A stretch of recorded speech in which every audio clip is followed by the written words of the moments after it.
en Photoshop este sábado 12 de julio de 2025. Mi próxima invitada, Tatiana Genucio, ella es economista, máster en gestión y políticas públicas. Querida Tatiana, muchísimas gracias por aceptar conversar con nosotros. Vamos a hablar de un análisis que ha hecho Tatiana de las propuestas electorales de Tuto y Samuel en lo que tiene que ver economía. Y le hemos puesto del salvataje inmediato de Tuto al Fondo de Estabilización de Samuel. Primero, Tatiana, disculpas por favor porque estamos, para variar, retrasaditos, aquí atrasaditos con el horario. ¿Cómo va, Tatiana?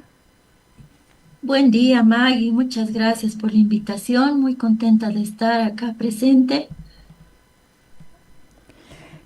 Como le decía, disculpas por la demora, vamos a correr contra el tiempo, pero me parece muy interesante, Tatiana, que usted pueda decir, a ver, yo ya he dicho, está haciendo análisis de los programas, propuestas de gobierno que están presentando los diferentes candidatos, ha escogido en este momento dos, una partecita de lo que propone Tuto y otra partecita de lo que propone Samuel, con estos que son sus banderas centrales. Samuel habla de un fondo de estabilización, Tuto de un salvataje inmediato. Y usted pregunta, ¿no? ¿Realidad o discurso? ¿Es posible o no que sean viables estas propuestas que se están haciendo? Vamos puntual a los temas, a ver qué es lo que usted ha observado, querida Tatiana, en estas dos propuestas bien concretas. Claro que sí, Maggie. En realidad, a mí siempre me gusta hablar un poquito, introduciéndome sobre lo que son las políticas públicas y su importancia versus lo que es el clientelismo partidista, ¿no? Sobre todo en estas épocas electorales hay muchas propuestas y promesas que distorsionan el verdadero propósito de las políticas públicas, pero justamente ahí radica la importancia de las políticas públicas porque en realidad son el contrapeso técnico y el contrapeso ético frente a la manipulación política, ¿no? Entonces, yo me he hecho en este contexto, digamos, de las políticas públicas, y yo seguramente no solo yo, sino muchas personas se hacen preguntas, ¿no? Respecto a estas propuestas. Y las preguntas fundamentales serían, ¿no? ¿La propuesta responde a las necesidades concretas del país? ¿Por dónde empezamos? Porque son varios mecanismos, varios temas que ellos proponen, pero en este momento estamos en una situación álgida, ¿no? Donde lo más importante es saber por dónde empezar, ¿no? ¿Es posible implementar la propuesta con recursos existentes? Esa es otra pregunta. ¿Existe un presupuesto claro, fuentes de financiamiento identificadas? Y por último, si los plazos son razonables, ¿no? Entonces, como les había dicho, estamos, obviamente no es para nadie un secreto en el contexto en el que estamos: corrupción estructural, distorsión de incentivos del aparato estatal, crisis económica, alta inflación, pérdida de reservas internacionales, tipo de cambio paralelo, crisis judicial, falta de seguridad jurídica, inestabilidad política. Bueno, son todos esos temas que son los que se debieran abordar. Por tanto, ¿qué es lo que se requiere? Se requiere propuestas que demuestren responsabilidad, ética, experiencia y sobre todo capacidad técnica para el diseño de políticas públicas, ¿no? Porque a estas alturas ya no necesitamos improvisaciones, ¿no es cierto? Entonces, ya entrando en la temática, hablemos primero de lo que es el salvataje económico de Tuto Quiroga. El candidato Tuto Quiroga lo que nos dice es que todo su eje está basado en obtener 12.000 millones de dólares del Fondo Monetario y también de organismos internacionales. Entonces, para comenzar, veamos en el tema del Fondo Monetario, ¿no? Cada país miembro del Fondo Monetario tiene una cuota que refleja el tamaño relativo de su economía en el sistema financiero global. Y esta cuota se expresa en lo que denominamos son los derechos especiales de giro. Estos derechos especiales de giro, en el caso de Bolivia, equivalen a 240 millones, que equivalentes a dólares estaríamos más o menos en 315 millones de dólares, ¿no? Otro tema importante de mencionar es que el Fondo Monetario otorga préstamos con dos tipos de acceso. Uno es el normal y el otro el excepcional. Si nos vamos por el tema normal, bajo este tipo de acceso podríamos obtener más o menos 435% sobre nuestra cuota, que equivale más o menos a 1.375 millones, ¿no? Por tanto, es insuficiente para la propuesta del candidato. Entonces, deberíamos optar por otros instrumentos que también son ofrecidos por el Fondo Monetario, que en este caso vendrían a ser dos tipos de préstamos que se denominan el Standby Arrangement, que da asistencia financiera de corto plazo a países con problemas temporales, que no es el que se ajusta a nuestra situación, ¿no? Porque nuestros problemas son estructurales. Y el segundo mecanismo de préstamo vendría a ser el Extended Fund Facility. Este sí nos acomoda a nuestra realidad, toda vez que ofrece financiamiento a países que tienen desequilibrios estructurales de más de 3 y 4 años, ¿no? Donde nosotros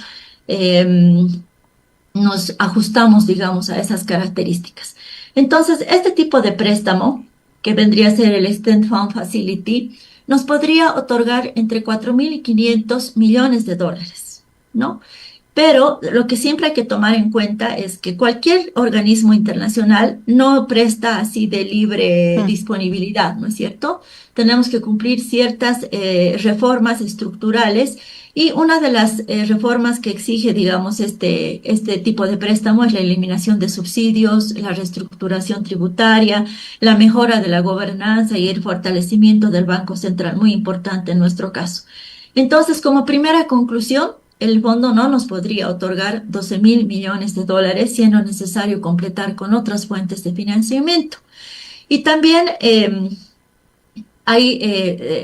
el candidato considera también prestarse de otros organismos, entre los cuales estaría la CAF, que nos podría otorgar hasta 4.000 millones de dólares. Sin embargo, estos tienen incidencia en diferentes temas específicos, dependiendo del organismo internacional. En este caso, la CAF normalmente presta para obras públicas, fortalecimiento de reservas y también lo hace para un tema de estabilización macroeconómica y por supuesto nos va a exigir informes de ejecución presupuestaria y avances físicos y financieros. Si nos vamos por el BID, el Banco Interamericano de Desarrollo, podríamos obtener también hasta 4.000 millones de dólares, ¿no? Y en este caso, los préstamos de este organismo son para reformas fiscales de competitividad, inclusive piden digitalización del Estado, ¿no? Y por tanto, sus indicadores están relacionados con temas de auditorías externas y revisiones semestrales. Y ya pasándonos al último organismo internacional, bueno, son dos en realidad, el Banco Mundial y su otro organismo que depende también del Banco Mundial, que es el BIRF, que es el Banco Internacional de Reconstrucción y Fomento. Estos dos están enfocados en temas de pensiones, sistemas tributarios, autonomía técnica del Banco Central. Y otro fondo muy interesante que también nos podría prestar es el Fondo Latinoamericano de Reservas, que es el FLAR, ¿no? Y este fondo es muy importante porque apoya programas macrofiscales con temas de inflación y tipo de cambio, que es justamente lo que necesitamos, pero que nos podría otorgar hasta 2.000 millones de dólares. Entonces, así se podría complementar esos 12.000 millones de dólares que propone el candidato, ¿no? Ahora vámonos a los tiempos, ¿no? ¿En qué tiempos nos podrían hacer estos desembolsos? Más o menos al inicio, tras una carta de aprobación del programa y la firma de carta de intenciones, nos podrían otorgar entre 1.500 y 2.000 millones de dólares. Sin embargo, esta fase inicial llevaría más o menos de 2 a 4 meses, ¿no? Posteriormente, el segundo tramo podríamos ver que nos otorguen más o menos 2.500 millones de dólares, que es lo que necesitamos sobre todo para el tema de la reforma de subsidios y para la estabilización del tipo de cambio. Y esto nos tomaría entre 9 y 12 meses, ¿no? Y así, para ir completando los 12.000 millones de dólares, tendríamos que recurrir a un segundo tramo de 2.000 millones de dólares que nos tomaría 6 meses, ¿no? Y al final, para completar, vamos a necesitar casi 5.500 millones de dólares que nos va a tomar entre 18 a 24 meses. En conclusiones, en suma, alcanzar los 12.000 millones requeriría más o menos 2 años, ¿no? Entonces, Por otra parte, el candidato también hace su propuesta de propiedad popular, ¿no? Que dice que cada boliviano va a recibir un título valor de 1.500 dólares en acciones de empresas estatales. Esta propuesta es conceptualmente muy atractiva, pero su viabilidad técnica y económica depende de una revalorización real de las empresas estatales, ¿no? Y sabemos cómo están en este momento las empresas estatales. Entonces, y además requeriría de un entorno macroeconómico estable. Por lo tanto, la propuesta, en caso de poderse implementar, sería de aquí más o menos hasta el final de su gobierno, ¿no? Que seguramente ahí, en la medida de que se implementen estas propuestas de la mejor manera, lograríamos ya estar en una mejor estabilidad. En conclusión, el salvataje económico requiere acudir a varios organismos que, como hemos visto, van a tomar su tiempo y lo que requerimos ahora de inmediato son dólares para estabilizar el tipo de cambio y sopesar la presión inflacionaria, ¿no? Por supuesto, el candidato también tiene otros mecanismos en los cuales basa su propuesta. Sin embargo, es importante considerar que por dónde entramos primero, ¿no? Y vemos que el tema de los préstamos que estaría proponiendo van a tomar su tiempo, ¿no? Ahí Bien, lo que ahora no sé, pasando. ahí, perdón, Tatiana, antes de pasar a Samuel, esto de salvataje inmediato está entonces por demás. Puede haber una posibilidad, pero el proceso es largo. No es que en 2 meses ya yo tengo y la cosa está salvada. No, es más complejo. Así es más complejo de lo que se expresa y por eso decíamos, ¿no? Es importante, se pueden hacer muchas propuestas, sin embargo es importante la viabilidad inmediata, que es lo que requerimos ahora, ¿no?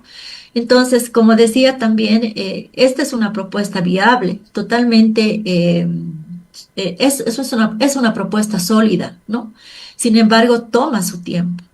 Entonces, eso es un tema que nosotros debemos considerar porque la situación por la que estamos pasando requiere de soluciones inmediatas, ¿Cuál ¿no es sería en cierto? este caso lo ideal, digamos, como una solución inmediata ya para el grave problema que hay? Por lo menos la primera medida. La primera medida que nosotros necesitamos es estabilizar el tipo de cambio y facilitar el ¿Cómo se tema del logra eso? financiamiento.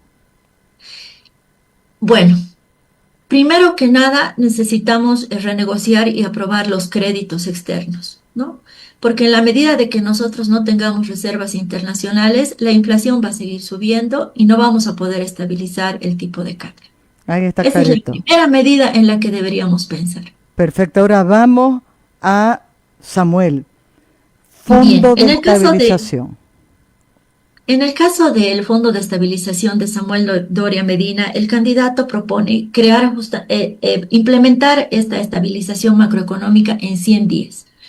Y para eso, una de las principales fuentes de recursos del Fondo de Estabilización es la reorientación de préstamos internacionales no ejecutados, ¿no? Que según el candidato nos podrían ofrecer entre 3.500 y 5.000 millones, ¿no? Esta es una buena propuesta, ¿no? Sin embargo, otra vez nos encontramos con el tema de lograr cambiar, digamos, los objetivos para los cuales ya estuvieran establecidos estos préstamos, porque los organismos internacionales, como hemos mencionado anteriormente, no nos dan un préstamo de libre disponibilidad, sino que tenemos que comprometer metas y ciertos indicadores económicos, ¿no? Entonces también hay que diseñar una propuesta específica entre todos estos organismos internacionales que sea realmente integral para que si bien ya están establecidos los préstamos, ellos tomen en consideración las necesidades inmediatas que tenemos, ¿no? Entonces, eso es un tema muy importante. El fondo también, de acuerdo al candidato, estaría alimentado por montos de liquidez que se encuentran fuera del sistema bancario. El candidato ha hecho una estimación que habría entre 10.000 y 11.000 millones en efectivo guardados por la población, en lo que se llama el colchón bank, ¿no? Ujú. Y dólares retenidos en el exterior. Sin embargo, esta propuesta está buscando hacer un shock de confianza, ¿no es cierto?, que incentive el retorno de los recursos. Pero si nos ponemos un poco a reflexionar sobre este tema, la confianza del ciudadano para reinsertar dólares guardados en el mercado, lo más probable es que exija señales claras de estabilidad que son difíciles de consolidar en 100 días, ¿no? Entonces, este es un tema importante de considerar. Otro de los dos temas importantes también que consideran las propuestas del candidato, y una es levantar el subsidio al diésel, ¿no? Esta medida que solamente se refiere al diésel va a impactar directamente en la agroindustria y en el transporte pesado, ¿no? Que justamente son los que utilizan diésel para poder transportar alimentos, por ejemplo, ¿no? Entonces, si bien el candidato menciona que esto va a permitir un ahorro fiscal de 1.200 millones de dólares, también propone una compensación justamente por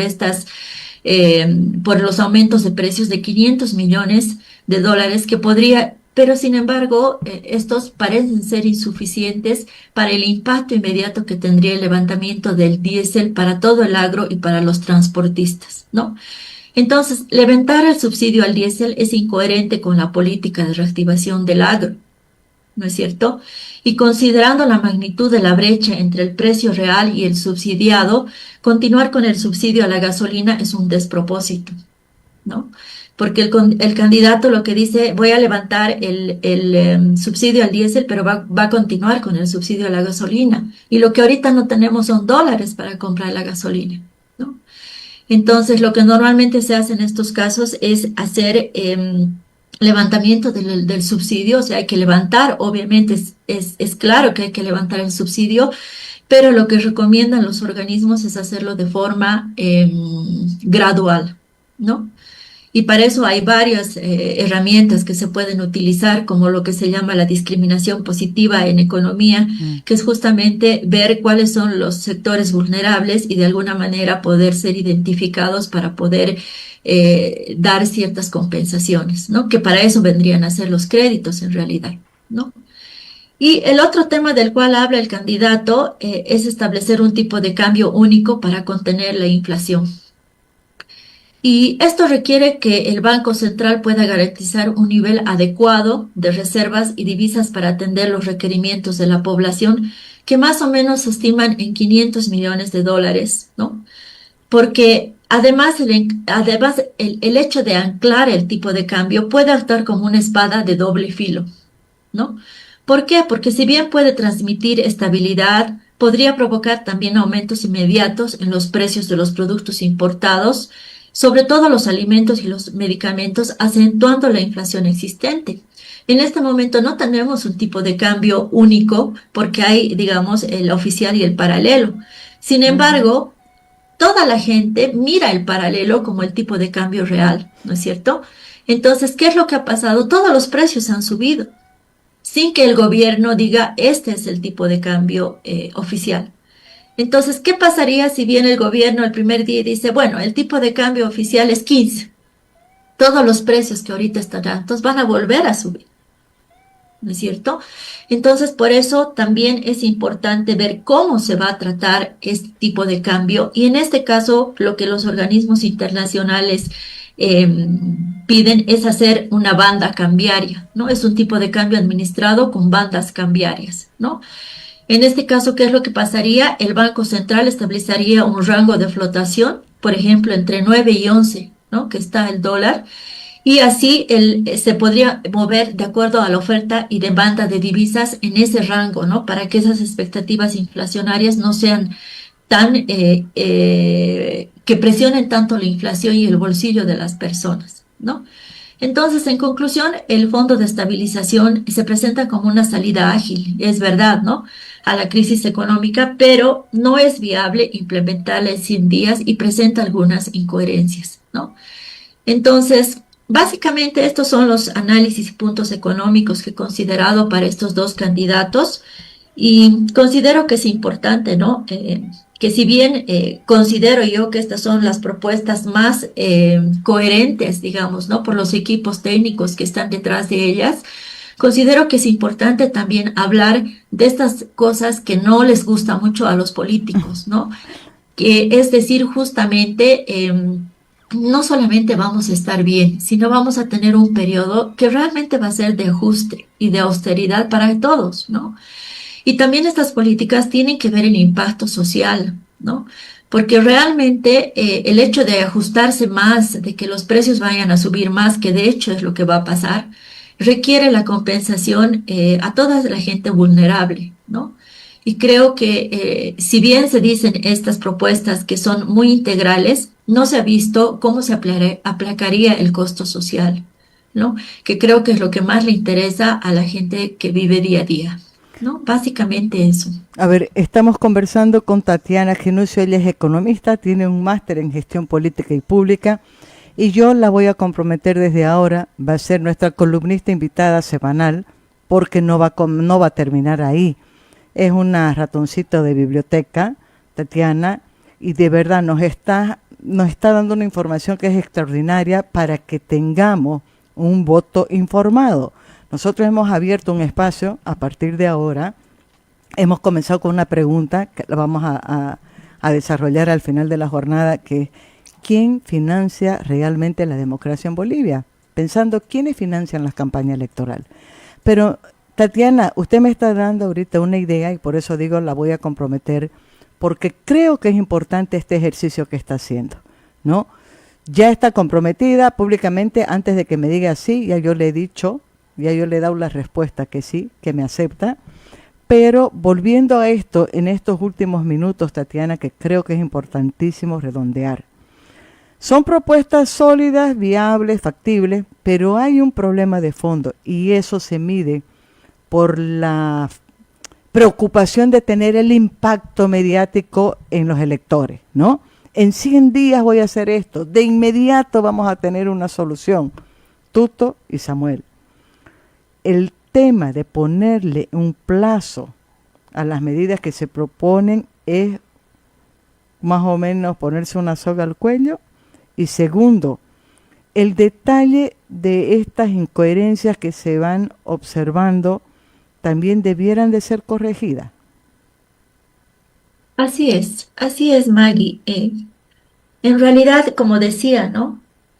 Las propuestas tienen importantes mecanismos de ajuste para la situación económica por la que estamos pasando y no difieren en esencia, ¿no? Sin embargo, es importante, como bien mencionábamos, considerar los plazos, ¿no? ¿Qué es lo que vamos a hacer? No los primeros 100 días, ¿qué es lo que vamos a hacer la primera semana? ¿Qué es lo que vamos a hacer la segunda semana? ¿Por qué? Porque estamos viendo, por ejemplo, que persisten las colas para el tema de la gasolina y del diésel, ¿no? Lo más probable es que el día que el presidente electo se posesione, no tengamos nada de dinero dentro de las cuentas fiscales para poder seguir comprando la gasolina y el diésel. Y en ese caso, todas estas propuestas que realmente que son buenas, que están estructuradas, ¿qué vamos a hacer en ese caso, no? En este momento debería haber un tema de transición con el actual gobierno, ¿no? Que diga, a ver, ¿en qué está gastando usted el dinero? Porque el día que usted se vaya, yo tengo que seguir dando las condiciones a la población, ¿no? Entiendo que es importante ir de un lugar a otro para vender estas propuestas, pero ¿qué hacemos con un tema de transición, ¿no? ¿Qué vamos a hacer el primer mes si no tenemos dinero? ¿Qué va a pasar con la convulsión social? Y esto también puede tener un efecto totalmente contraproducente, porque sabemos también que hay un grupo que hace una presión social cada vez que las cosas no funcionan y que no necesariamente es por la necesidad de los bolsillos, sino porque también se lleva un tema político por delante, la presión política, ¿no es cierto? Sin embargo, aquí no se juega el tema de quién es más fuerte o quién es más débil, sino el impacto social. Vuelvo a repetir, ¿no? Hay mucha gente a la que no le interesa las propuestas y no le interesan las soluciones rápidas, ¿no? El día a día, qué voy a comer, cómo voy a atender a mis hijos, cómo las enfermedades que están, que tiene que atender, etcétera. Son las cosas del día a día y creo que eso es muy importante, ¿no? Que lo tomen en cuenta. Tatiana, extraordinario este trabajo. Miren ustedes qué ejercicio más interesante, sobre todo porque es muy válido, remarco, para tener un voto informado, para poder tener nosotros esa capacidad de decidir, pero con información clara. Tatiana, el compromiso, por favor, de que usted nos acompañe de manera permanente. Coordinamos durante la semana cómo hacemos para contribuir de alguna manera a eso, a que vamos a las elecciones, tomemos una decisión, depositemos nuestro votito, pero con la información adecuada sobre cada una de las cosas que nos prometen los candidatos. Gracias, muchas gracias, Maggie, y con gusto siempre apoyar en lo que se pueda. Me encanta haberla descubierto a Tatiana Genucio. Estoy feliz de la vida. Le vamos a sacar el jugo, Tatiana. Que tenga un buen fin de semana. Gracias, igualmente. Un abrazo muy grande. Miren ustedes, nos cayó de perilla, ¿no, Davico? Y a propósito de este nuevo espacio, se llama Elecciones sin filtro, con Maggie Talavera. Hemos lanzado una pregunta al inicio del programa. Les digo, por favor, quienes quieran aportar, nos mandan un audio cortito de unos 10, 30 segundos máximo, respondiendo lo siguiente: ¿quiénes creen ustedes que financia realmente la democracia? ¿O quiénes están atrás del financiamiento de las campañas electorales de los candidatos que nos están pidiendo el voto? Si quieren compartir, participar, mándenos un audio. Vamos a tratar de compartirlo al final de la jornada cuando hablemos de elecciones sin filtro. Les doy un número de WhatsApp temporal por ahora: 709-65891, 709-65-891. David lo comparte también por las redes. Con esta respuesta de 20 a 30 segundos, ¿quiénes creen ustedes que financia realmente la democracia en Bolivia? Vámonos al corte escuchando José Luis Rodríguez. Triunfamos, hermanita, va tu tercera canción. Atención Santa Cruz. Las vacaciones escolares se adelantaron debido a la emergencia sanitaria por sarampión. Estas no son vacaciones comunes, sino una medida epidemiológica preventiva para proteger la salud de todos. Por eso, es fundamental actuar con responsabilidad. Evita los viajes interprovinciales e interdepartamentales. Y si el viaje es estrictamente necesario, recordá llevar el carné de vacunación del menor de 5 años. Seguí estas recomendaciones. Usa barbijo si tenés síntomas respiratorios. Evita asistir a eventos masivos. Verifica que tus hijos e hijas tengan el esquema de vacunación completo, porque si no vacunamos a nuestros niños, pueden enfermar gravemente. El sarampión puede causar neumonía, encefalitis, ceguera, sordera e incluso la muerte. Activate contra el sarampión y ayudemos a cortar la cadena de contagio. Santa Cruz, tierra de grandes pasiones, de promesas y de historia. El Ramón Tahuichi Aguilera fue testigo de la pasión futbolera que marcó la historia de nuestro país. Ahora, el Tahuichi marcará un nuevo hito. Este 22 de noviembre será escenario de la final única de la Copa Sudamericana de Fútbol. Su gobernación de Santa Cruz lo está renovando, cumpliendo con normativas internacionales, estando a la altura de una final continental. Mostraremos lo mejor de nosotros. El Tahuichi estará presente para hacer historia una vez más. Santa Cruz, ni te imaginas.